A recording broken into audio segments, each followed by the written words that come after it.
अभी एक क्वेश्चन है हमारे पास, रंग दृष्टि के यंग हेल्महोल्ट्ज सिद्धांत की व्याख्या करें। रंग दृष्टि के यंग हेल्महोल्ट्ज सिद्धांत की व्याख्या करना है। तो आइए और इस क्वेश्चन को हम लोग देखते हैं। रंग दृष्टि का यंग हेल्महोल्ट्ज सिद्धांत। रंग मिश्रण की घटना की व्याख्या करने के लिए इस सिद्धांत का प्रतिपादन थॉमस यंग ने 1802 ईस्वी में किया। इसे 50 साल बाद हरमान वान हेल्महोल्ट्ज ने एक विस्तृत रूप दिया। यही कारण है कि इस सिद्धांत को यंग हेल्महोल्ट्ज सिद्धांत कहा जाता है। इस सिद्धांत के अनुसार हमारे अक्षीय पटल में मुख्य 3 प्रकार की सूचियाँ होती है, जिसमें हमें रंगों का संवेदन होता है। ये 3 सूचियाँ हैं: लाल ग्राहक, हरा ग्राहक, नीला ग्राहक यानी ब्लू रिसेप्टर। लाल ग्राहक उत्तेजित होने से लाल रंग का प्रत्यक्षण, हरा ग्राहक उत्तेजित होने से हरे रंग का प्रत्यक्षण एवं नीले रंग के उत्तेजित होने से नीले रंग का प्रत्यक्षण होता है। अतः इस सिद्धांत के अनुसार 3 रंग प्रधान हैं और अन्य रंग इन्हीं तीनों रंगों के मिश्रण से होता है। यही कारण है कि इस सिद्धांत को त्रिवर्ण सिद्धांत भी कहा जाता है। तो अगर क्वेश्चन में आए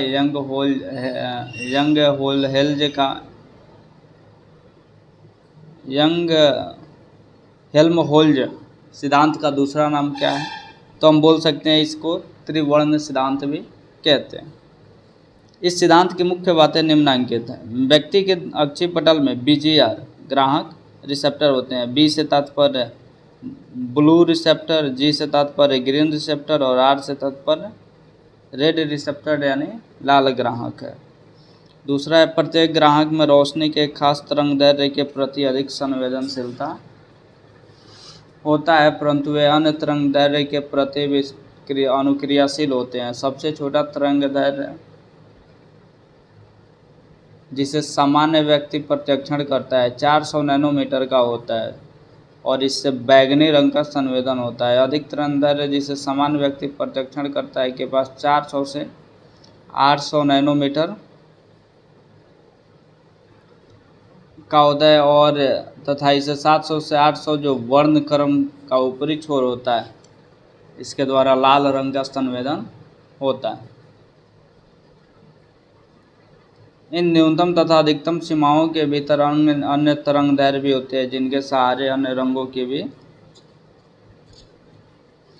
संवेदनशीलता ग्रहण होती है।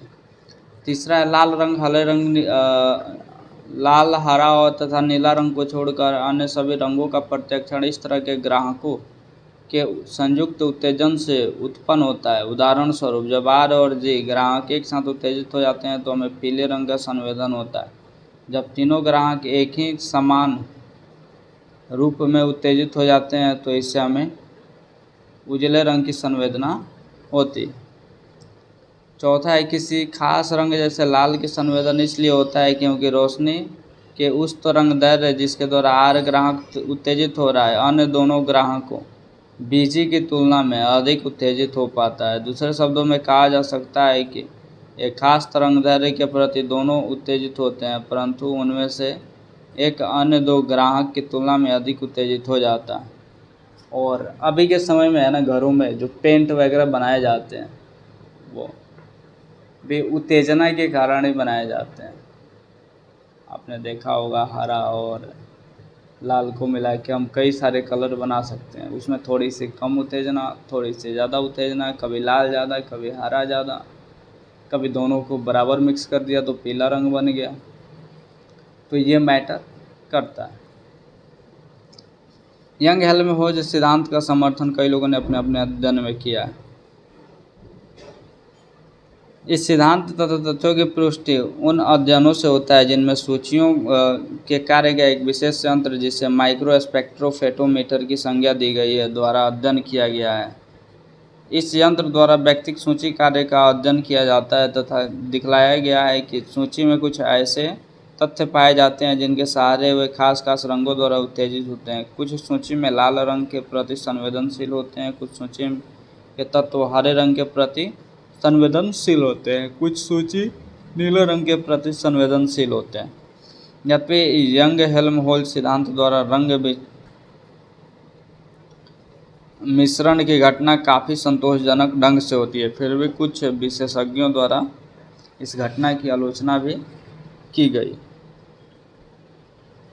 इस सिद्धांत की वर्णनता में कुछ तथ्यों की व्याख्या नहीं हो पाती है। इस सिद्धांत के अनुसार पीला रंग हरा तथा लाल के मिश्रण से उत्पन्न होता है। प्रश्न यह उठता है, जिन लोगों को हरा रंग लाल में विभेद करने की अक्षमता पाई जाती है, अर्थात जिन लोगों में हरा लाल रंग की वर्णनता पाई जाती है, उनके द्वारा पीले रंग की पहचान कैसे कर ली जाती है। दूसरा नंबर से जो आलोचनात्मक सिद्धांत है, क्या कहता है, इस सिद्धांत में पीले रंग के मूल रंग नहीं बल्कि एक द्वितीयक रंग माना गया है, जो लाल रंग तथा हरे रंग के मिश्रण के फलस्वरूप उत्पन्न होता है, परंतु यह सही नहीं दिख पड़ता है। उसके बाद ही विटेकर के अनुसार इस सिद्धांत में इस बात का व्याख्या यह सिद्धांत नहीं कर पाता है कि विभिन्न तरंग दैर्घ्यों में कौन कौन से तरंग दैर्घ्य प्रमुख हैं तथा 3 प्रकार के मूल रंगों का ज्ञान होता है। चौथा, इस सिद्धांत के अनुसार इस प्रश्न का भी उत्तर नहीं मिलता है कि चमक में परिवर्तन होने से वर्ण तथा संतृप्ति में क्यों परिवर्तन होता है। जैसे जब पीले रंग की तीव्रता बढ़ाई जाती है तो वह शुद्ध पीला दिखने लग जाता है तथा बैगनी तथा नीला हरा रंग की तीव्रता बढ़ने पर भी वह नीला दिख पड़ता है। इस घटना को मनोविज्ञान में ब्रुजोल्ड-ब्रुकी प्रभाव कहा जाता है, जो त्रिवर्णी सिद्धांत के लिए एक समस्या बन जाती है, क्योंकि जैसा कॉर्नस्वीट ने कहा है कि सिर्फ चमक के स्तर में परिवर्तित होने से तीनों ग्राहकों के सापेक्ष योगदानों में परिवर्तन नहीं होना चाहिए। त्रिवर्णी सिद्धांत द्वारा रंग उत्तर प्रतिमा की व्याख्या नहीं हो पाती है।